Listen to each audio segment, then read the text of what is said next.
Hello Rabbi, thank you so much for meeting with me. It is no problem, dear son. If you do not mind, I had a few questions to ask you about Shabbat. Oh, on what topic? Well, it is one large topic called Malakat Shavat that is split into 11 subcategories. How interesting. One of my favorite subjects. What can I help you with? Well, for starters, what on earth does Malakat Shavat mean? I just cannot figure it out. That's definitely a good place to start. Always good to start with the basics. Maleket Shavat are the broad range of conditions that need to be met in order for something to be considered derayed regarding Hilkot Shabbat. Oh, I should have known that. Well, next thing I was wondering is how do these 11 things help us with Shabbat? Because Maleket Shavat tells us exactly how the 39 malakot have to be done in order for them to be a malachah. In fact, the parsha that discusses the 39 malakot is right next to the parsha that discusses the Mishkan. So Rabbi, now that you answered a bunch of my questions, can you tell me more about this subject? Yo. I would be glad to. Do you know what Peepz Resha is? I'm afraid I don't. Well, a Peepz Resha is a situation where malachah will unintentionally but inevitably occur as a direct result of a non-malachah act. Oh, that makes sense, yo. Can you give me some examples? Of course, buddy. Some examples would be dragging a chair over wet dirt, brushing your hair and walking over a swarm of mushy pests such as ants. How lovely, and what would happen if I were to do one of those things? Well, the halacha is that it's ishnidarita. Because the fact that it's inevitable and you knew it and did it, it's as if you had the intention to do it. Great. These facts really will help me in life. Especially while finding a wife. All women dig men that know their Shabbat facts, yo. You're funny, bud. Well then, if you're finding this interesting, I can go through some more facts and their examples. Great. Thank you, Rabbi. The Rabbi never makes mistakes. Next is Peepz ratio, which means that it is just about 99% Peepz ratio. For example, if you put a candle next to a window, it will 99% surely get blown out. This is prohibited. Oh no. Now I can't keep my candles next to my bed.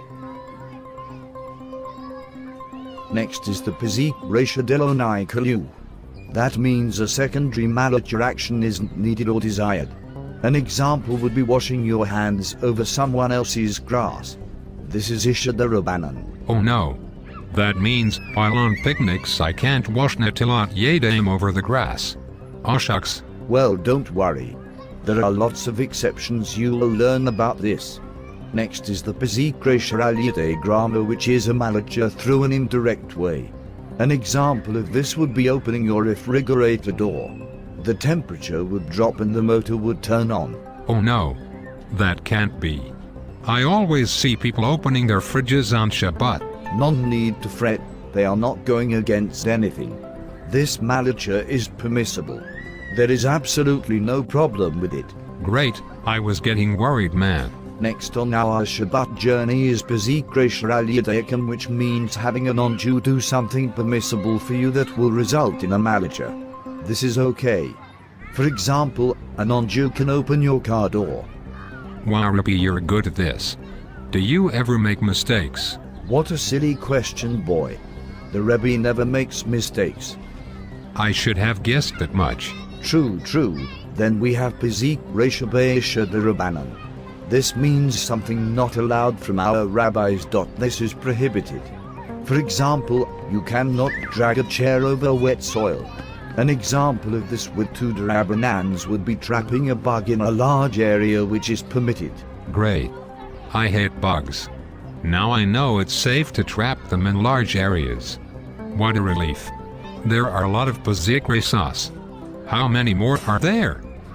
Don't worry, This is the last one and then we can get on to other stuff. Oh good. And lastly we have safe physique ratio, which is if you have a doubt that something is physique ratio, if it is a darator then it is prohibited, but if it is a durabanan it is muta. For example, you don't know if the fridge light is on so you open the fridge. Wow, there were so many of those. What's next to be? Next is a devashayano metkavain. That is a possible consequence from something totally okay. For example, walking in very tall grass may cause you to kick up some grass. Can you tell me an example? Well, maybe if you are walking through a swarm of bugs you will for sure step on one, but if you are just walking around normally, there is a chance you will step on one. Very good. You learn fast. All those cases would be allowed. I have another question. Can you explain to me the difference between a devashayano metkavain and a sfikpazik ratio? Of course, what a wise question. In both cases you have some sort of a doubt. In sfikpazik ratio you have a doubt what the conditions are and maybe a pazik ratio. In devashayano metkavain you know what the conditions are but you doubt you will actually violate them. Great, that answers my question completely. Another interesting fact would be a malacha shea notes Rikaligatha. This is doing the malacha that was done in the Mishkan but for another purpose. An example is in the Mishkan they blew out the candles to prepare the wicks. Now we would blow out candle for darkness.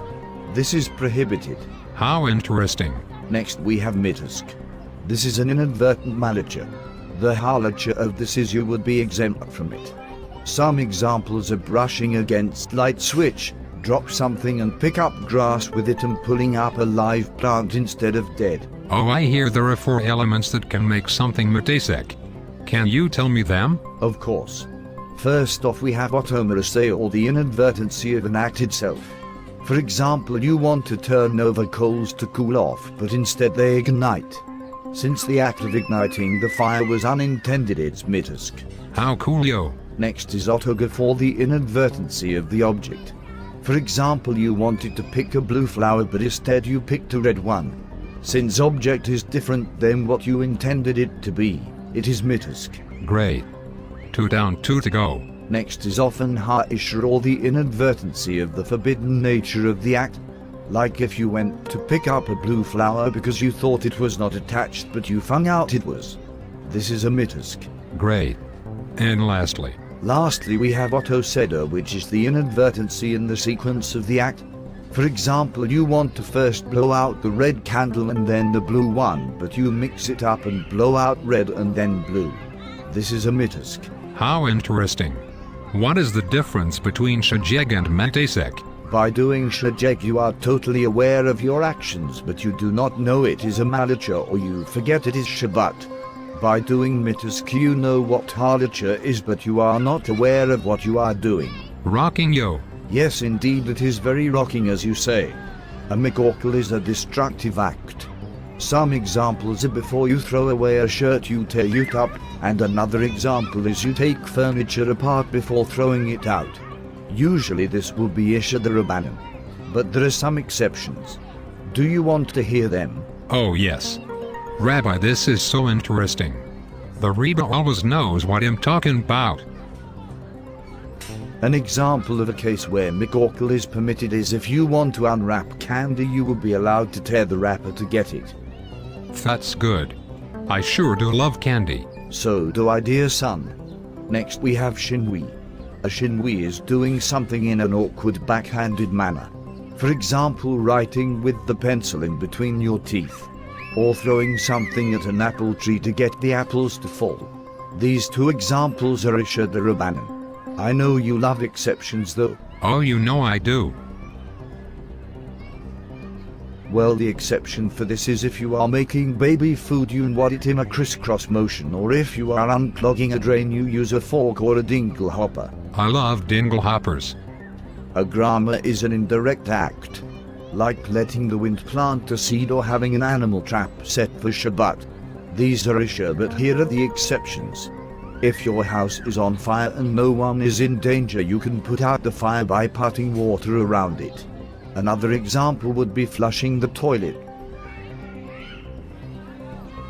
That's a relief knowing I can still flush the toilet. Yes, well, this has been great, but I'm afraid, dear boy, that I need to go. This young singer Millie something needs my help. Apparently there is a new song about me. Wait, you're the Ruby from The Ruby Never Makes Mistakes. OMG. I love that song. The Ruby never makes mistakes, the Ruby never has those days. The Ruby always knows what I'm talking about. Well, I should let you get to that, Ruby. Good luck at the show and thank you so much.